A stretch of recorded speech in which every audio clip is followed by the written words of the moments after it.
श्रीगणेशाय नमः। श्रीसरस्वत्यै नमः। श्रीगुरुभ्यो नमः।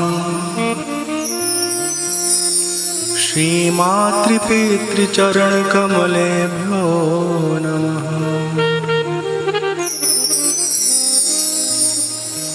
महर्षि वाल्मीकि भगवान की जय।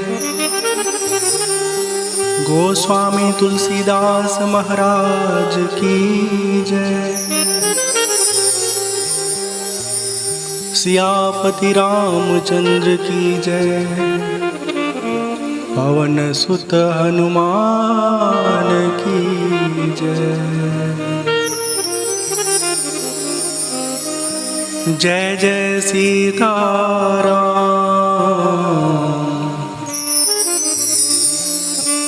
जय जय राधे श्याम।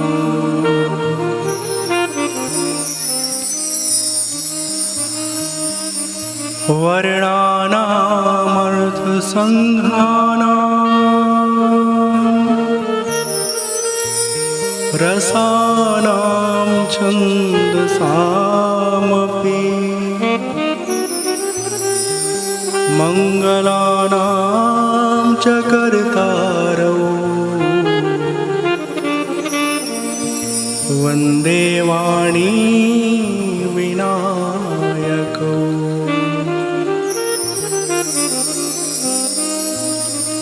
भवानी शङ्करौ वन्दे श्रद्धा विश्वासरूपिणौ। याभ्यां विना न पश्यन्ति सिद्धाः स्वान्तस्त्वमीश्वरम्। सिद्धाः स्वान्तस्त्वमीश्वरम्। वन्दे बोधमयं नित्यम् गुरुं शङ्कररूपिणम्।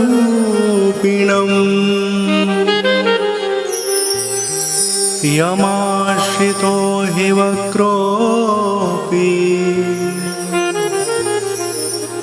चन्द्रः सर्वत्र वन्द्यते। चन्द्रः सर्वत्र वन्द्यते। सीताराम गुणग्राम पुण्यारण्यविहारिणौ वन्दे विशुद्धविज्ञानौ कवीश्वर कपीश्वरौ। उद्भवस्थितिसंहारकारिणीं क्लेशहारिणीं सर्वश्रेयस्करीं सीतां नतोऽहं रामवल्लभाम्।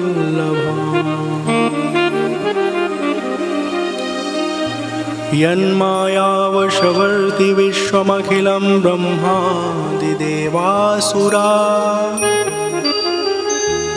यत्सत्त्वादमृषैव भाति सकलं रज्जौ यथा महेर्भ्रमः।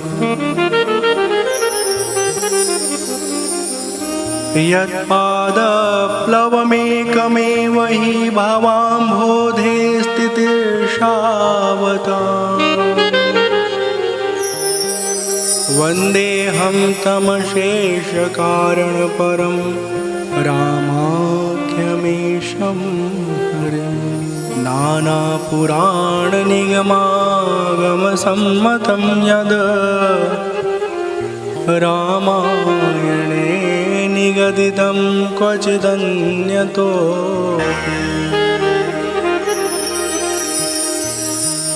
स्वान्तसुखाय तुलसी रघुनाथ गाथा भाषा निबंधमति मंजुलमातनोति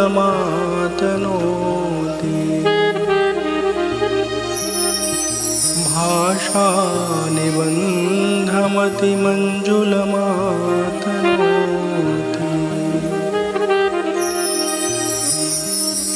सियावर रामचंद्र की जय, पवन सुत हनुमान की जय।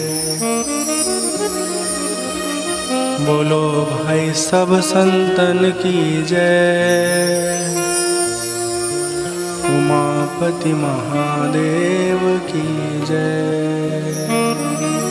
हम सभी को खूब सत्संग करना चाहिए और इसी सत्संग में भगवान की कथा का हमको श्रवण लाभ प्राप्त होता है। और कोई ऐसी जगह नहीं है जहाँ पर भगवान की कथा हमको मिले। जितना सत्संग करेंगे उतना ही भगवान की कथा का श्रवण लाभ प्राप्त होगा और उस कथा के श्रवण से हमारे भीतर विवेक उपजेगा। हमें इतनी शक्ति आएगी कि सही गलत जब दो विकल्प हमारे सामने हो तो गलत को छोड़ करके सही मार्ग पर हम चल करके अपने जीवन को जी सकें। कहा गया कि सत्संग जब हम सुनते हैं तो जीवन में जो जो चाहते हैं सब हमको हासिल हो जाता है।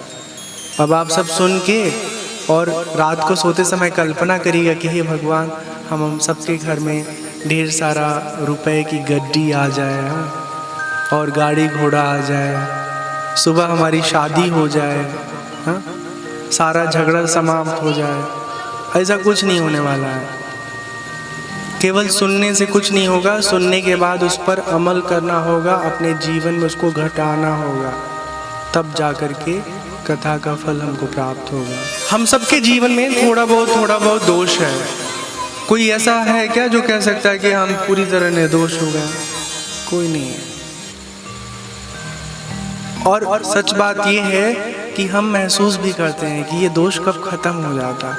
जैसे गुस्सा करना, लालच करना, अतृप्त रहना, हाँ, छोटे छोटे दोष हैं। इन्हीं वजह से हमारा जीवन ना हमेशा जटिल स्थितियों का सामना करता रहता है। हम सब चाहते हैं हम दोष रहित हो जाएं, लेकिन कैसे? उसका एक ही उपचार है, एक ही साधन है, सत्संग। अब जैसे सत्संग का नाम हमारे कानों में पड़ता है तो हम सबको लगता है कि बस एक मंच है जिस पर कोई बाबा जी या कोई प्रवचनकार, कथाकार आकर के कुछ बात बता रहे हैं, वो सब हमको सुनना है, ध्यान से अपने जीवन में उसको शामिल करना है। सत्संग का ये एक अंग है। बहुत सारे और भी अंग हैं कि आप किन चीज़ों का भोजन में सेवन करते हैं, कैसे कैसे आपके मित्र हैं, कैसे कैसे वातावरण में अपने जीवन को आपने रखा है। जीवन का जो भी घटनाक्रम है ना, एक एक चीज का बहुत अच्छे से विश्लेषण करके अगर जो परिस्थिति है उसका प्रभाव हमारे अंतःकरण पर सुंदर पड़ता है, हमको आनंदित कर रहा है, तो उसे अपने जीवन से जोड़ के रखिए। और अगर आपका मन हुआ कि अरे कहाँ से फंस गए इस आदमी के चक्कर में, यहाँ पे मुझे नहीं आना था, यहाँ बेवजह आ गए, तो अगली बार कभी ऐसे आदमी के पास या ऐसे जगह पर या वैसे विषय वस्तुओं के संकर्ष में खुद को नहीं ले जाना है। ये है सत्संग। तो जीवन में हमारे सबके सत्संग आए, हम सब सत्संगी बने रहें और हर क्षण अपने आप को सतर्क रखें, जागरूक रखें, अपने जीवन के परम लक्ष्य में आगे बढ़ते रहें। जो सत्संगी होते हैं ना, वो कैसे होते हैं? कभी गलती से अगर वो कुसंग में पड़ भी जाए ना, तो उनके ऊपर आसपास का जो प्रभाव है ना, पड़ता नहीं है, पड़ता भी है तो भीतर तक असर नहीं करता है। ठीक ऐसे ही जैसे सर्प जो है ना, बहुत विषैला होता है, लेकिन उसके विष का असर उसके मणि में नहीं होता, वो अप्रभावी रहता है। अब बात आई कि जो सत्संग है वो कहाँ से सीखा जाए, कहाँ से पाया जाए? तो बाबा कहते हैं कि सत्संग कोई संत सुनाएगा तभी जाकर के आपके जीवन में उसका लाभ प्राप्त होगा। और संत की जो सुंदर परिभाषा है ना, बाबा बहुत सुंदर तरीके से कहते हैं, संत सरल चित जगत हिता, जानि स्वभाव स्नेहु, बाल विनय सुनि करि कृपा, राम चरण रति देहु। बंदौ संत समान चिता, हित अनहित नहीं कोई, अंजलिगत शुभ सुमन जिमे, सम सुगंध कर दो। जो संत होते हैं ना वो सरल होते हैं, वो अपने पराये के भाव से ऊपर उठे होते हैं।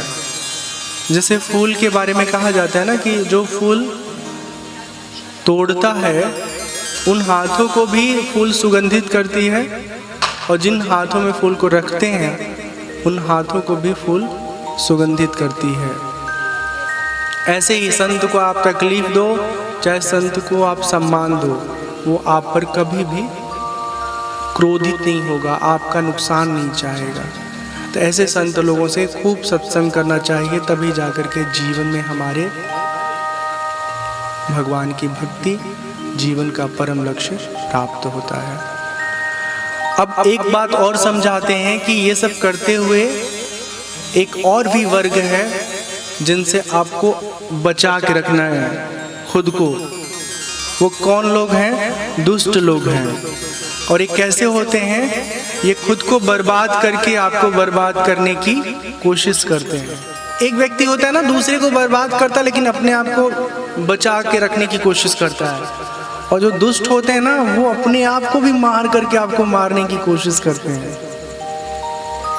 तो एक बचपन में हमने कथा सुना, गांव में पता ही है आसपास कितना झगड़ा रगड़ा होता है। कोई अगर अपने जीवन में आगे बढ़ रहा है तो पड़ोसी को बहुत मुश्किल होता है उसका आगे बढ़ते हुए देखना, वो नहीं देख पाता है, बहुत पीड़ा होती है उसको। सारे पड़ोसी ऐसे नहीं होते हैं, पर कुछ पड़ोसी हर जगह हर गांव में होते हैं। तो एक पड़ोसी ना, वो भगवान भोलेनाथ का व्रत किया, उनका आराधना किया, भगवान भोलेनाथ प्रकट हो गए। तो भोलेनाथ बोले कि बताओ क्या चाहिए तुमको, लेकिन याद रखना ऐसी चीज मांगना कि जो मांगोगे तुम एक, तुम्हारे पड़ोसी को मिलेगा उसका डबल। अरे बाप रे, तो और मुश्किल है। हम बोलेंगे 1 किलो सोना भगवान हमको दे दो, पड़ोसी के घर में 2 किलो हो जाएगा। यही तो हम सब नहीं चाहते हैं। हम चाहते हैं हमारे पास 5 किलो हो और पड़ोसी का भी जितना है उतना घट जाए। हाँ, तो भगवान बोले कि जितना तुमको देंगे डबल पड़ोसी को मिलेगा। तो बोला ठीक है। वो सोचा बेचारा, तो उसने कहा कि भगवान हमारे घर के सामने एक कुआं हो जाए।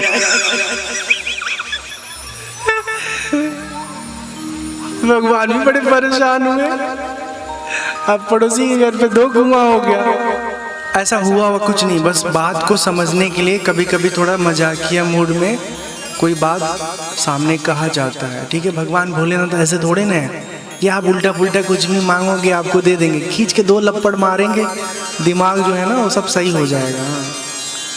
आपको सच्ची बात बताएं, जब भगवान का दर्शन होता है ना, तो भगवान का दर्शन जब होता है जीवन में, तो हमारे भीतर का सारा विकार, सारा दोष स्वतः समाप्त हो जाता है।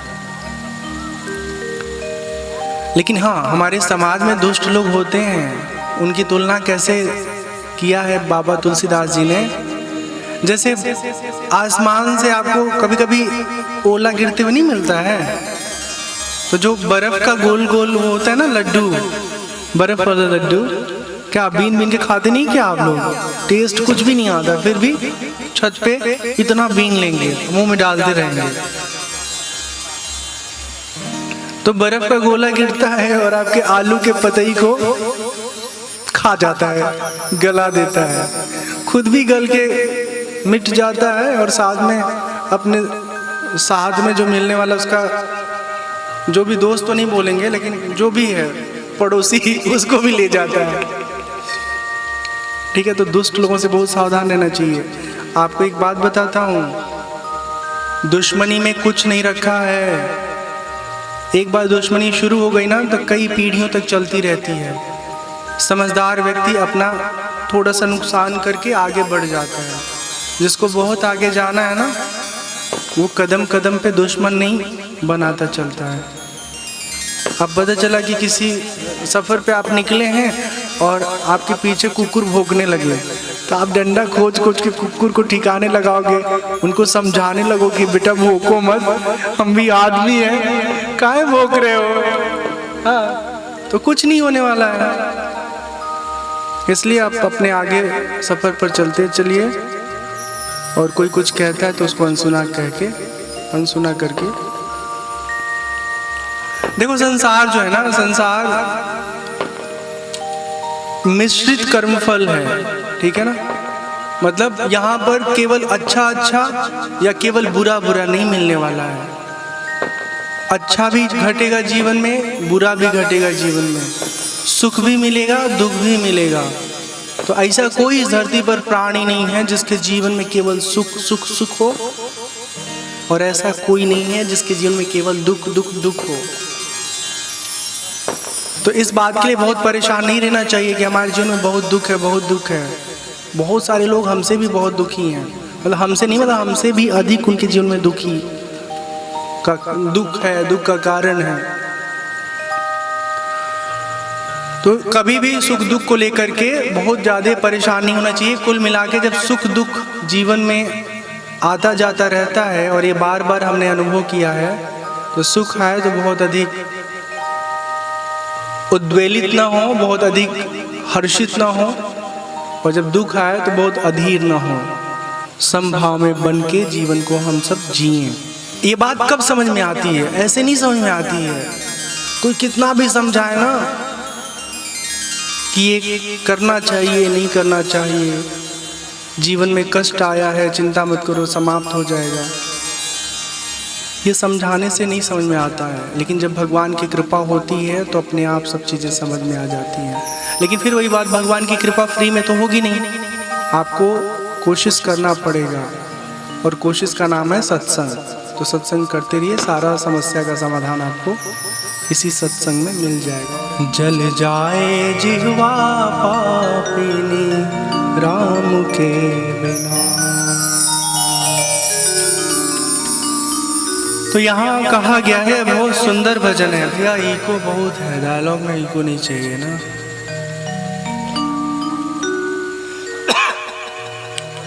जल जाए जिह्वा पापिनी राम के बिना। अब जीवा को पापिन क्यों कहा गया है? इसका एक मतलब हमको यही समझ में आया अभी तक कि हम सब इतना फालतू का बात करते हैं, इतनी चुगली करते हैं, इतनी लोगों की बुराई करते हैं, कर करके जीवा पूरी तरह से ना पापी हो जाती है। और उसकी जलन जब लगती है ना पाप का, तो जो चुगली करता है ना, जो बुराई करता है, उसकी जिंदगी सत्यानाश हो जाती है। तो सत्यानाश होने से बचाना है तो आप सबको ध्यान रखना, हम सबको कुछ भी अपने जबान से, अपने वाणी से ऐसा नहीं बोलना है कि हमारी स्थिति खराब हो। हमको लगता है कि हम झूठ बोल रहे हैं, या हम चुगली कर रहे हैं, या हम किसी के बारे में गलत बोल रहे हैं, तो उसको पता नहीं चलेगा। उसको पता भी चलता है, सामाजिक रूप से हमारे छवि को नुकसान भी होता है, और फिर बाद में एक बार, दो बार, तीन बार, जब बार बार हम ऐसा करते हैं तो समाज में हमारे बारे में लोग तय कर लेते हैं कि ये आदमी चुगलखोर है। ठीक है, लोग कहते हैं कि स्त्री लोग बहुत चुगली करती है। ऐसा नहीं है, सब चुगली करते हैं। एक स्वभाव होता है, किसी के भीतर वो आ जाए, वो करता रहता है। पक्षी के पास पंख नहीं है तो उसका जीवन कैसा रहेगा, कितना दर्दनाक होगा। ऐसे ही बताया गया है कि देह में प्राण नहीं है फिर वो जीवन कैसा होगा? बेकार ही होगा। तो इसी तरह जीवन में राम का नाम हो और हम सबका जीवन जो है वो परम लक्ष्य में सफल हो, इस बारे में हम सबको ध्यान रखना है। आकर 4,84,000 जाति जीव जल थल नभवासी, सिया राम मैं सब जग जानी, करम प्रणाम जोरी जुग पानी। तो जितने प्रकार के जीव जंतु हैं ना इस धरती पर, हमको लगता है खाली हम ही राजा हैं। नहीं, जंगल में जाओ, फिर शेर के सामने आप चूहिया बन जाओगे। हाँ, आएगा नमस्ते करने भाग चलोगे। हर आदमी अलग अलग जगह पर राजा होता है। कभी चींटी को देखे आप? इतनी छोटी सी होती है, लेकिन अपने से कितना गुना अधिक भार को लेके वो कहाँ पहुंच जाती है, हम लोग देख के हैरान होते हैं। तो उनको नहीं लगता होगा कि देखो मैं राजा, एक कोई इसमें नेता होगा उन चींटियों के बीच में। तो बाबा कहते हैं संसार में जितने भी जीव जंतु हैं, तुलसीदास बाबा कहते हैं, उन सबको हम प्रणाम करते हैं और अब भगवान का जो मूल स्वरूप है उसका निरूपण करते हैं कि परम तत्व कैसा है, उसका नाम रूप रंग कैसा है। बहुत सुंदर लिखते हैं तुलसीदास जी महाराज।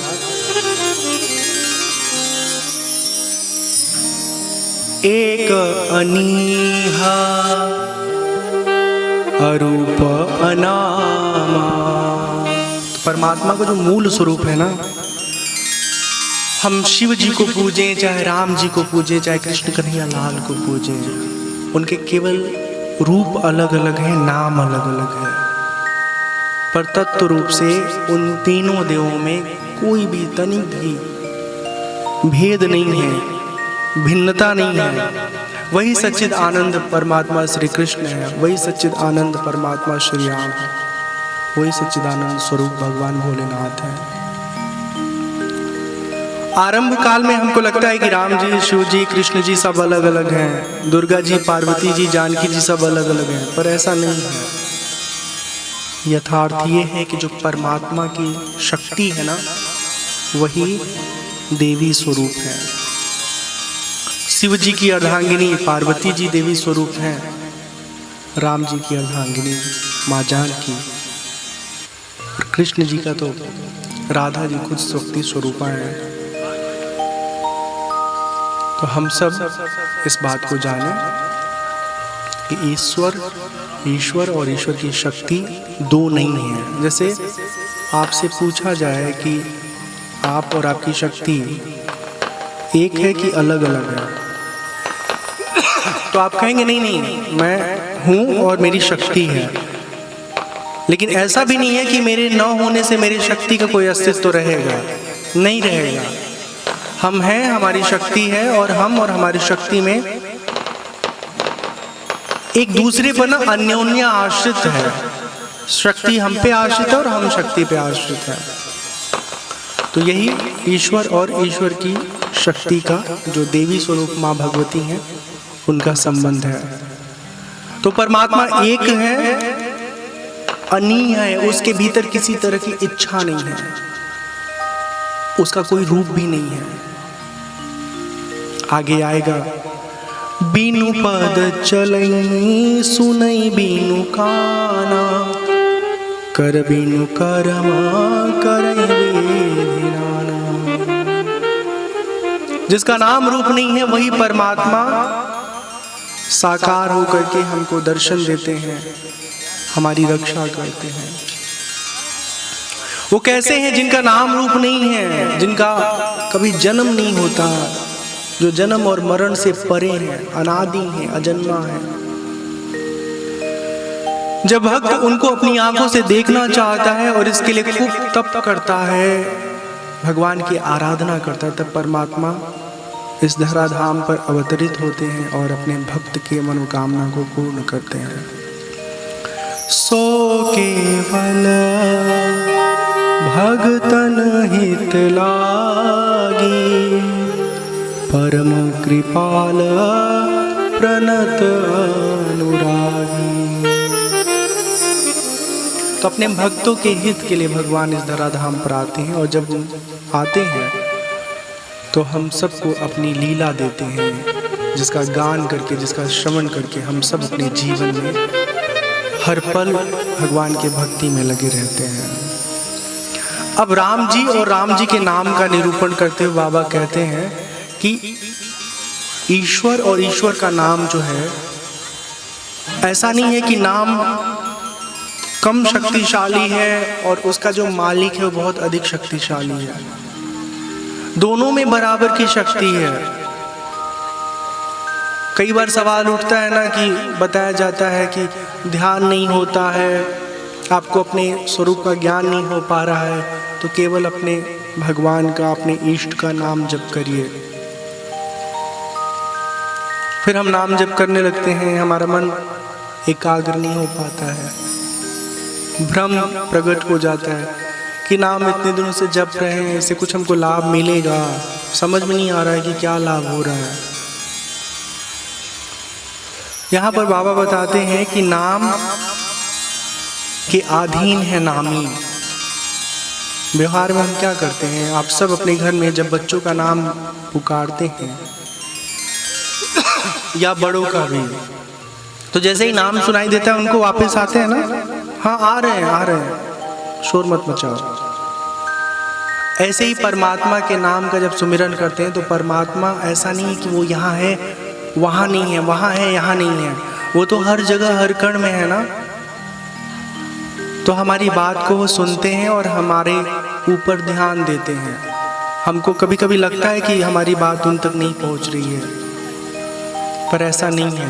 वो हर पल हमको सुन रहे होते हैं, हमको जान रहे होते हैं, हमारी हालत से वो रूबरू होते हैं। स्वामी राम सुखदास जी साधक संजीवनी एक बहुत सुंदर गीता जी पर टीका लिखे हैं, वहाँ पर एक बात कहते हैं, वहाँ पर एक बात कहते हैं कि ईश्वर नित्य प्राप्त है, उसको पाना नहीं है, बस उसको जानना है कि वो नित्य प्राप्त है। और जब हम जान लेते हैं तो हर पल उनका एहसास, उनका अनुभव करते हैं।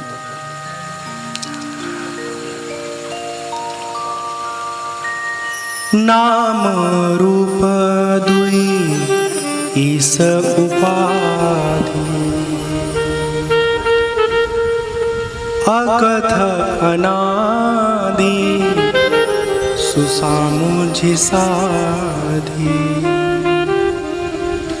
भगवान के नाम रूप जो है ना केवल उपाधि हैं। उपाधि मतलब आप कैसे समझें,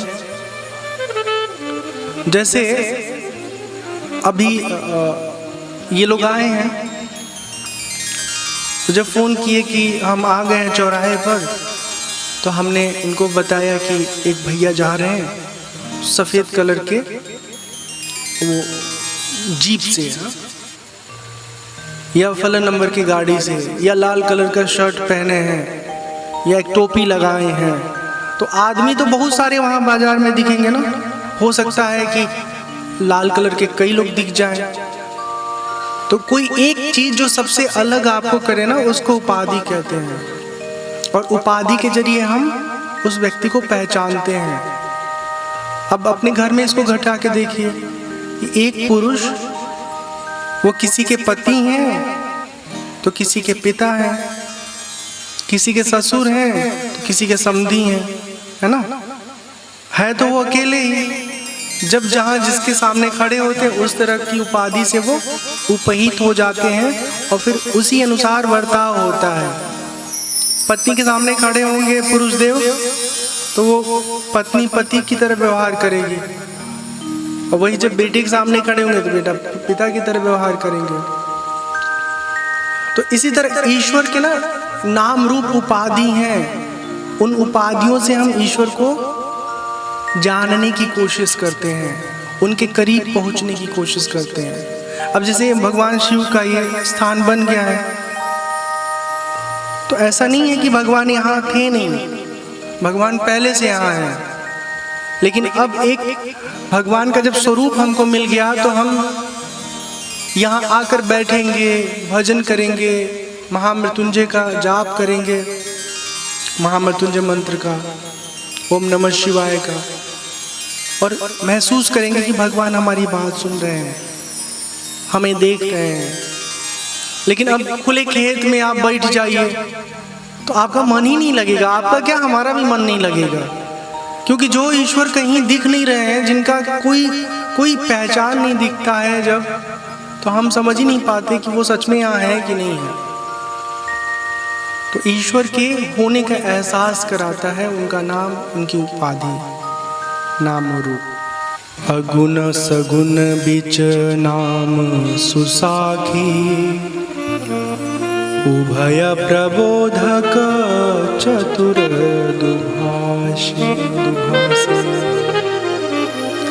जैसे एक व्यक्ति होता है ना जिसको हिंदी अंग्रेजी दोनों आती है, और एक व्यक्ति को केवल हिंदी आती है, दूसरे को केवल अंग्रेजी आती है। तो जो द्विभाषिया होगा वो इनकी भी बात समझ लेगा, उनकी भी बात समझ लेगा, इनकी बात उनको समझा देगा, उनकी बात इनको समझा देगा। तो जो भगवान का नाम है ना, ये वो द्विभाषिया की तरह है, जो निराकार परमात्मा का भी आपको अनुभव करा देता है और साकार परमात्मा से आपको जोड़ करके निराकार तक पहुंचा देता है। यहाँ पर एक बात कहा गया है कि चाहे मन से और चाहे बेमन से आप जब भगवान के नाम का सुमिरन करेंगे ना, तो उसका सुंदर परिणाम आपके जीवन में घटेगा। आप कहेंगे ये कैसे संभव है, प्यार करो गुस्सा करो, दोनों का फल एक कैसे हो सकता है। गुस्सा करेंगे तो रिश्ते टूट जाएंगे, मेहरारू छोड़ के घर चली जाएगी अपने नैहर, और प्रेम करेंगे तो कभी नैहर जाएंगे ही नहीं। तो संसार में तो ये चीज़ें होती हैं, लेकिन ईश्वर को याद करने के लिए आप कैसे भी याद करिए, वो नाराज़ नहीं होते। उनको इसी बात से खुशी होती है कि चलो किसी बहाने हमको याद तो कर रहा है। समझिए कि ठंडी का मौसम है, खूब ठंडी आपको लग रही है, और आपके घर में एक अंगीठी जली हुई है, सेकते सेकते आपका हाथ एकदम उसके पास चला गया और जल गया, तो दर्द होगा कि नहीं होगा? होगा ना। अब आपने जानबूझ के उसमें हाथ लगाया चाहे अनजाने में लगाया, उसका सेक तो आपको मिला। तो उसी तरह परमात्मा है अग्नि के समान, सूर्य के समान। आप चाहो या ना चाहो, सूर्य जब आते हैं नभमंडल में तो सबको प्रकाश देते हैं। सांस कभी माइक लेता है ना, वैसा होता है, तो सबको प्रकाशित करते हैं, सबको प्रकाश देते हैं। ऐसे हैं परमात्मा। भाय कुभाय अनख आलस नाम जपत मंगल दिसि दस। जब भगवान का हम नाम सुमिरन करते हैं तो हमारे जीवन में सब अच्छा अच्छा घटता है, सब सुंदर सुंदर होता है, और हमारा जीवन भगवत कृपा से परिपूर्ण रहता है। कथा के बारे में बताते हैं बाबा तुलसीदास जी की इस कथा को जब भी कोई मन से सुनेगा ना, तो उसको बहुत आराम मिलेगा, उसको सुकून मिलेगा, आनंद का उसको अनुभव होगा, और वो सब हम सब महसूस करते हैं। कथा ही एक ऐसी प्रक्रिया है जहाँ पर हम पूरी तरह से अपने साथ जुड़े होते हैं। बाकी सारी चीज़ों में हम अपने साथ नहीं जोड़ते हैं, हम सामने वाले दृश्य के साथ जोड़ते हैं। यहाँ पर हम अपने भीतर से जुड़ते हैं। आप सबको पता है ना, प्रयागराज में हर साल ढेर सारे संत लोग संगम के तट पर आकर के वहाँ उपासना करते हैं, साधना करते हैं। वहीं पर भरद्वाज ऋषि का आश्रम है। तो बहुत प्राचीन बात है, ढेर सारे ऋषि संत महात्मा आए हुए थे और सत्संग हो रहा था। भरद्वाज ऋषि बहुत ज्ञानी है, बहुत विद्वान है।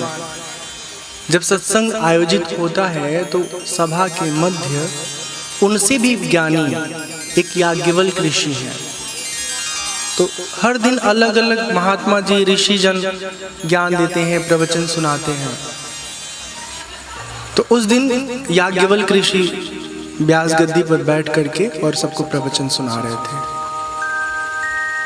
तो भारद्वाज जी उनके सामने हाथ जोड़कर विनती करते हैं और अपने मन की बात कहते हैं।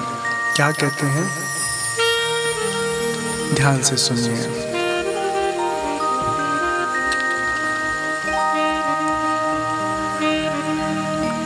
नाथ एक समसौवर मोरे, करगत वेद तत्व सबु तोरे, कहत सो मोहि लागत भय लाजा, जो न कहूँ बड़ होई अकाजा।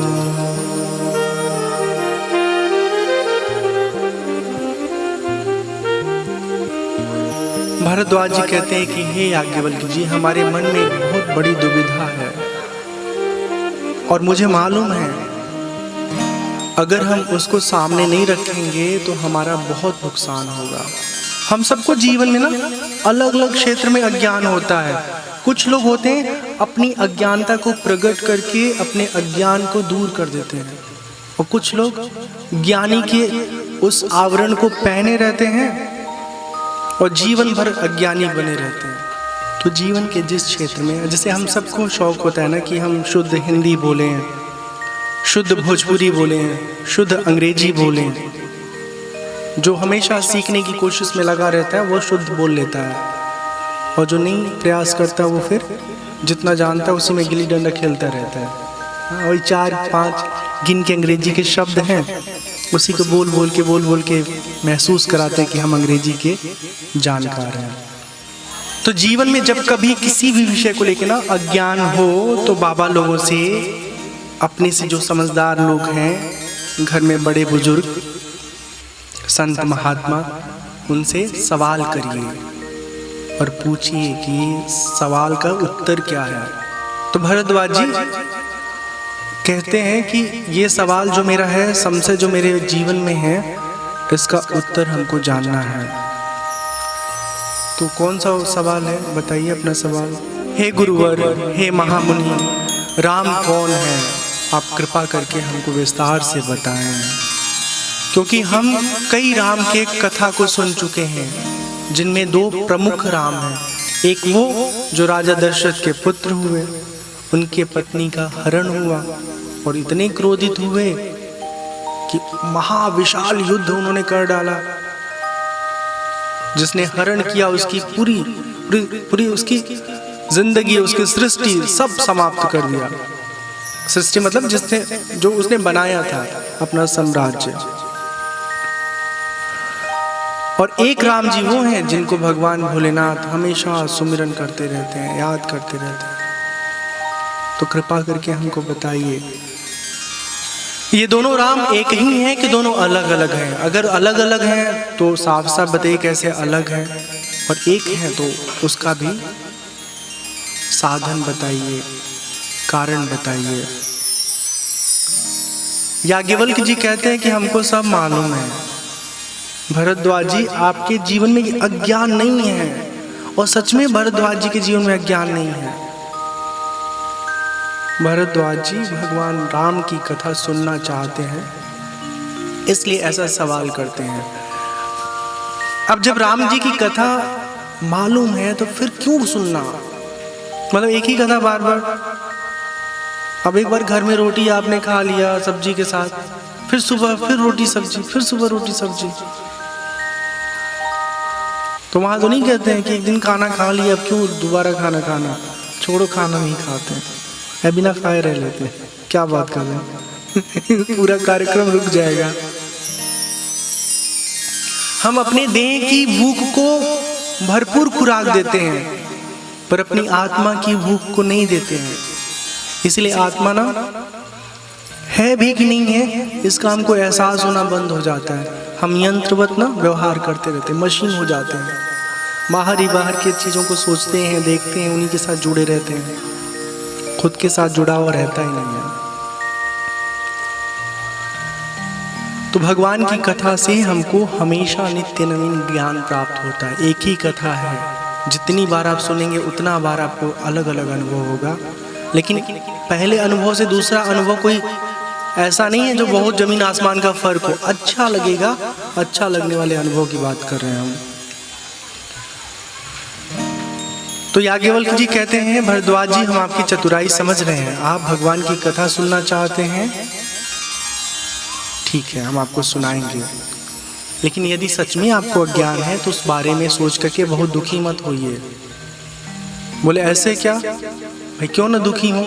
तो बोले आप ही को नहीं, जो साक्षात ज्ञान स्वरूप भगवान भोलेनाथ है ना, उनके साथ हर पल रहने वाली उनकी प्रियतमा उमा जी को, उनको भी सती जिनका नाम है, उनको भी अज्ञान हो गया था।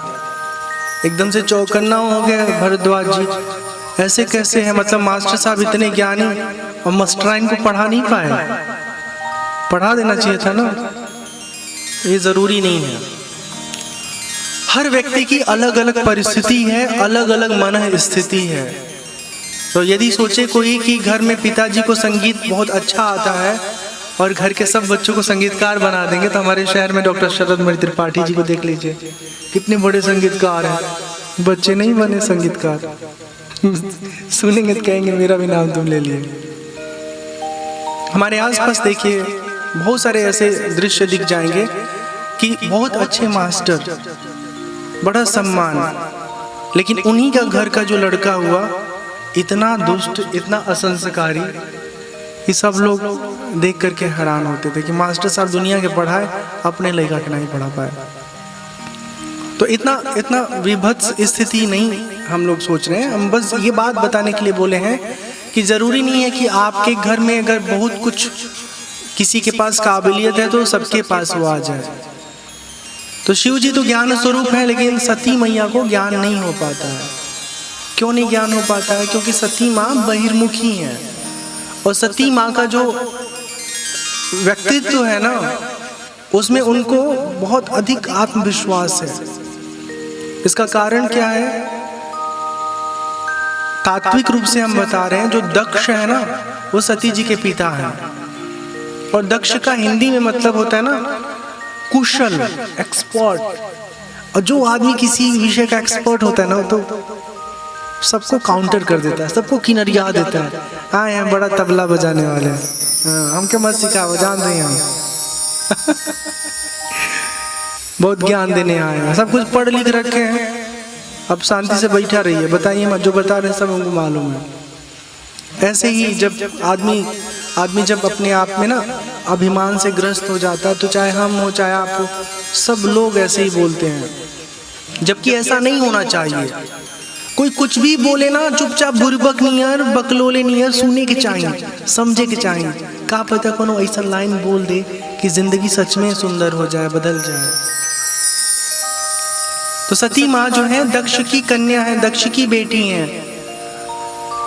तो जो कार्यकुशलता से प्रकट हुआ अभिमान होता है ना, वो किसी की सुनता नहीं है, अपनी ही जोतता रहता है, अपनी ही बात को सर्वोपरि रखता है। तो एक बार की बात है, अब देखिए कहानी में कहानी जुड़ रही है। याज्ञवल्क्य जी भरद्वाज जी को कथा सुना रहे हैं प्रयागराज में। अब वो कहते हैं एक बार की बात है। कौन सी बात है? भगवान शिव और सती मैया अगस्त ऋषि के आश्रम गए हैं। अगस्त ऋषि के सामने बैठ करके भगवान शिव जी राम जी की कथा सुनते हैं। बहुत आनंद आता है उनको, लेकिन सती माँ का मन नहीं लगता है, तो वो इधर उधर घूमने लगती हैं। राम जी के बारे में, उनके स्वरूप के बारे में खूब सुंदर सुंदर निरूपण करते हैं अगस्त ऋषि। भगवान शिव उसका आनंद लेते हैं, लेकिन सती मैया इधर उधर घूमने लगती हैं, आश्रम देखने लगती हैं, वातावरण देखने लगती हैं, तो उनको कुछ सुनने का अवसर ही नहीं मिलता है। अब वहां से कथा संपन्न हो जाती है तो भगवान शिव और सती जी कैलाश पर्वत की ओर प्रस्थान करते हैं, मतलब चलने लगते हैं। रास्ते में क्या होता है ना, वनवास का क्रम चल रहा था और सीता माँ का हरण हो गया था। राम जी ना सीता माँ को ऐसे विह्वल होके खोज रहे हैं, पेड़ों से, पक्षियों से, लताओं से, सबसे पूछ रहे हैं कि हे देवी, हे वृक्ष, हे पक्षीजन, क्या आप हमारी सीता को देखे हैं? अब भगवान भोलेनाथ जब देखते हैं दृश्य को तो मन ही मन लालायित हो जाते हैं कि भगवान राम से जाके मिल जाते तो कितना सुख मिलता हमको। पर शिव जी कहते हैं कि नहीं, इस समय जाएंगे तो भगवान का जो स्वरूप है उसका भेद खुल जाएगा। इसलिए शिव जी जो है भगवान श्री राम को प्रणाम करते हैं। जय सच्चिदानंद जग पावन, अस कही चले मनोज न सावन, चले जात शिव सती समेता, पुनि पुनि पुलकत कृपा निकेता। उनका रोम रोम रोमांचित हो जाता है जब हम अपने जीवन में अपने सबसे प्रिय व्यक्ति से मिलते हैं ना, तो मन भीतर से खुश हो जाता है। तो ऐसे ही भगवान शिव का मन आनंदित है, खुश है। जब सती माँ देखती हैं कि एक साधारण से व्यक्ति को देख करके शिव जी उनको जगत बंद कह रहे हैं, सच्चिदानंद कह रहे हैं, जग पावन कह रहे हैं, भ्रमित हो जाती हैं। कहती हैं भगवान आपको क्या हो गया है, किनके लिए सारे विशेषण चुन रहे हैं? वो एक तो साधारण मानव है और अपनी स्त्री के विरह में रो रहे हैं। भगवान शिव जी समझाने की कोशिश करते हैं कि हे सती, जैसा आप समझ रही हैं वैसा नहीं है, परमपिता परमेश्वर हैं, हमारे इष्ट हैं। सती जी बात ही नहीं मानती हैं। शिव जी कहते हैं ब्रह्म जो व्यापक बीरज अजा, अकल अनीहा भेद, सो की देह धरि होई नरा, जाहि न जानत वेद। हे सती, यही वो परमात्मा है जो व्यापक है, कण कण में विद्यमान है, जिनके भीतर कोई इच्छा नहीं है, जो अजन्मा है। वही परमात्मा लीला कर रहे हैं। सती जी कहती है, मन ही मन में सोचती हैं कि शिव जी कभी झूठ तो बोलते नहीं हैं, हमेशा सच बोलते हैं। लेकिन फिर भीतर में वो शंका उत्पन्न हो जाता है कि हमको नहीं लगता है कि परमात्मा है, परमपिता परमेश्वर ब्रह्म है, दिख तो नहीं रहे अपने व्यवहार में राम जी। शिव जी कहते हैं आप बेवजह भ्रमित हो रही हैं, हम जो बता रहे हैं उसको ध्यान से सुनिए, समझिए, विश्वास करिए। लागन रूप देसु जदपि कहे शिव बार बहु, बोले भी हसी महेशु हरि माया बलु जान। बार बार शिव जी समझाते हैं सती मैया को, लेकिन सती मैया समझने को तैयार नहीं कर पाती खुद को। और अंत में जब देखते हैं शिव जी की सती जी समझ नहीं पा रही हैं तो कह देते हैं कि ठीक है, आप खुद जाकर के परीक्षा ले लीजिए। जो तुम रे मन अति संदेह हो। तो एक समय अपने जीवन संगिनी को भगवान शिव जी भी समझा नहीं पाते हैं। समझ में आई? सब ब्याह हो गया ना, सबका, तीनों का शादी हो गया है जो हमारे में कलाकार लोग हैं। तो जिंदगी में जब कभी ऐसा मन हो कि चलो समझा दे और कोई ना समझे तो बहुत निराश होने की जरूरत नहीं है। हाँ, याद करिए भगवान भोलेनाथ भी नहीं समझा पाए थे, ठीक है, दिल को तसल्ली मिलेगी। हाँ, और अंत में भगवान कहते हैं कि आप स्वयं जाइए और परीक्षा लीजिए, क्या कर सकते हैं भाई। तो सती जी चली जाती हैं। यहाँ पर भगवान शिव जी एक बात कहते हैं, बहुत सुंदर बात। हम सब जिंदगी में ना चाहते कि हमारे हिसाब से स्थिति हो, हमारे अनुसार हमारे बच्चों का व्यवहार हो, स्वभाव हो, निर्णय हो, जैसा जैसा हम चाहते वैसा वैसा सब हो, कितनी अच्छी बात है। अगर सब वैसा हो तो फिर तो पूछो ही मत, बहुत आनंद जीवन में है। लेकिन ऐसा जरूरी नहीं है कि जैसा हम चाहते वैसा वैसा होता ही जाएगा। इसलिए हम जो चाहते हैं जब वो न हो तो बहुत सर मत पीटें, सर न फोड़ें। भगवान की इस बात को याद रखें। होई हहीं सोई जो राम रचि राखा, को करि तर्क बढ़ावई साखा। बातों में बात ऐसे निकल जाता है ना कि होता जाता कुछ नहीं, बवाल पे बवाल हो जाता है। हाँ, तो प्यार से समझा दीजिए, समझ गए तो ठीक है, नहीं समझ पाए तो सीताराम। करेंगे फल भरेंगे, फिर समझ में आएगा कि जो किया वो सही है कि गलत है। सती जी जाती हैं, राम जी जानकी मैया को ढूंढ रहे हैं। अब जैसे मान लीजिए यहाँ से ढूंढते ढूंढते वहां पहुंच गए हैं, तो अब यहाँ बैठ करके तो अगर कोई परीक्षा ले, राम जी आएंगे नहीं तो आगे ही चले जाएंगे। तो सोचती हैं कि राम जी जिस जगह से आगे निकल चुके हैं वहां तो खड़ा होके कुछ नहीं मिलेगा, तो जहां नहीं पहुंचे, जिधर जा रहे हैं उधर आगे जाके खड़े हो जाते हैं। और कैसे खड़े हो गई? सीता जी का रूप धारण कर लिया। और बस उनको था कि जैसे ही मुझे देखेंगे कहेंगे, हे सीता, इतने देर से खोज रहे थे, कहाँ थे आप? राम जी पास जाते हैं, प्रणाम करते हैं और क्या करते हैं, क्या कहते हैं, सुनिए। जोरी पानी प्रभु कीन्ह प्रणाम, पिता समेत लीन्ह निज नाम। कहेउ बहोरी कहाँ वृष केतु, विपिन अकेली फिरहूं केहि हेतु।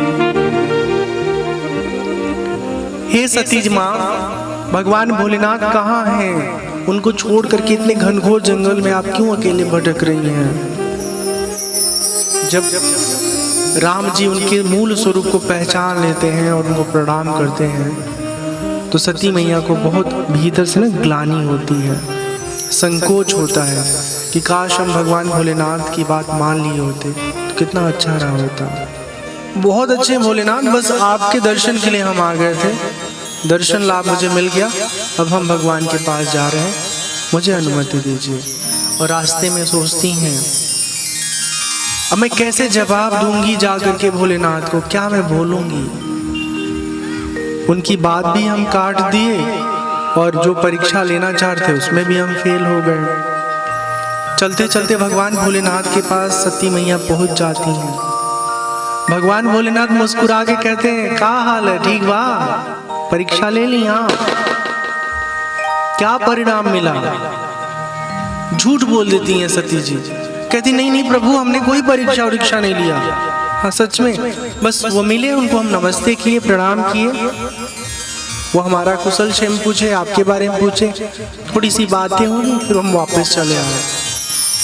भगवान भोलेनाथ ध्यान में जा करके ना सारा दृश्य देख लेते हैं, और जब देखते हैं कि सती मैया जानकी जी का रूप धारण कर लेती हैं, तब तो उनके पास शब्द ही नहीं रह जाते हैं। तब शंकर देखे धरि ध्याना, सती जो कीन्ह चरित सब जाना। बहुरी राम मायहि सिरुनावा, तेरी सती जहि झूठ कहावा। भगवान शिव जी ब्रह्म की माया के बारे में सोच के कहते हैं कि अद्भुत है प्रभु आपकी माया, मतलब सती जी से भी आप झूठ बुलवा दिए, अगर सही सही बोल देती तो और अच्छा रहता।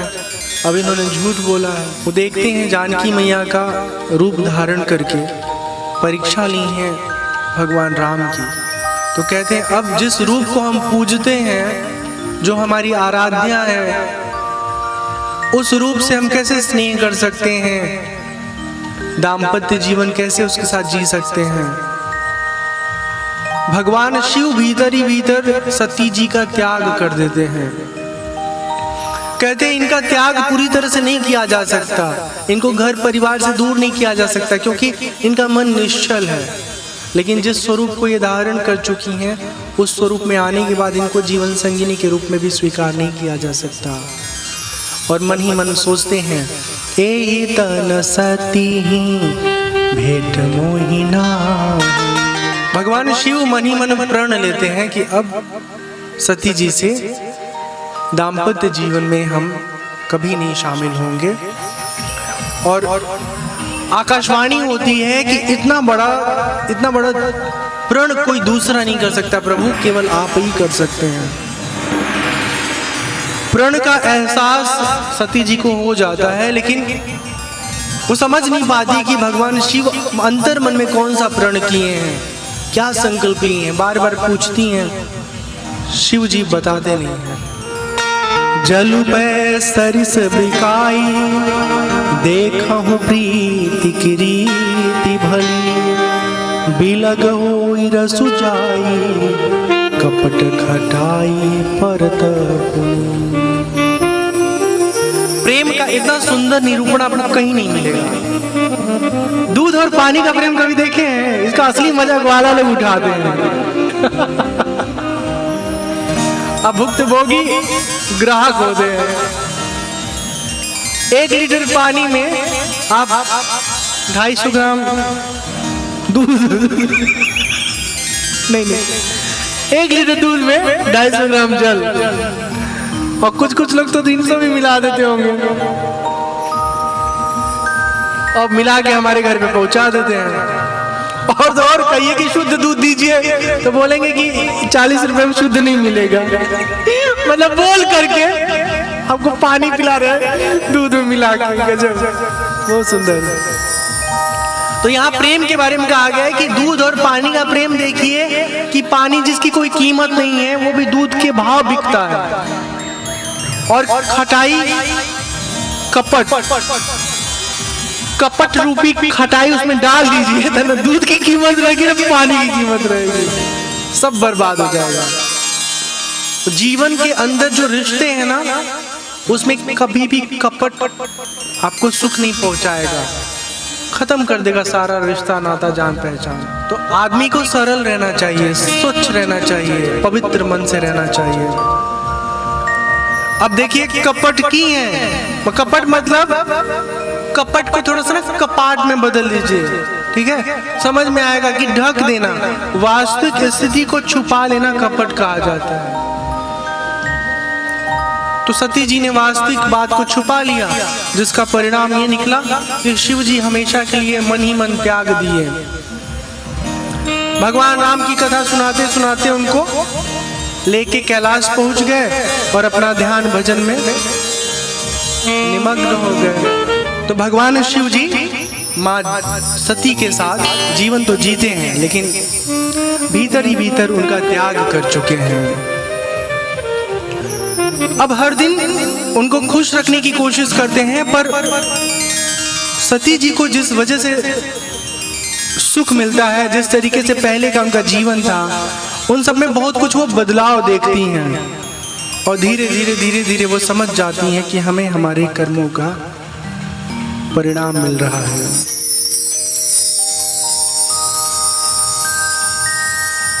कहती है भीतर ही भीतर, सो फल मोही विधाता दीन्हा, जो कछु उचित रहा सोई कीन्हा। जो प्रभु दीन दयालु कहावा, आरती हरन वेद जसु गावा। तो मैं विनय करऊं कर जोरी, छूटऊं बेगी देह यह मोरी। हे प्रभु, प्रभु श्री राम, हे परमात्मा, हे परब्रह्म, यदि सच में आप दीन दयाल हैं तो हमारी आर्त पुकार को सुनिए।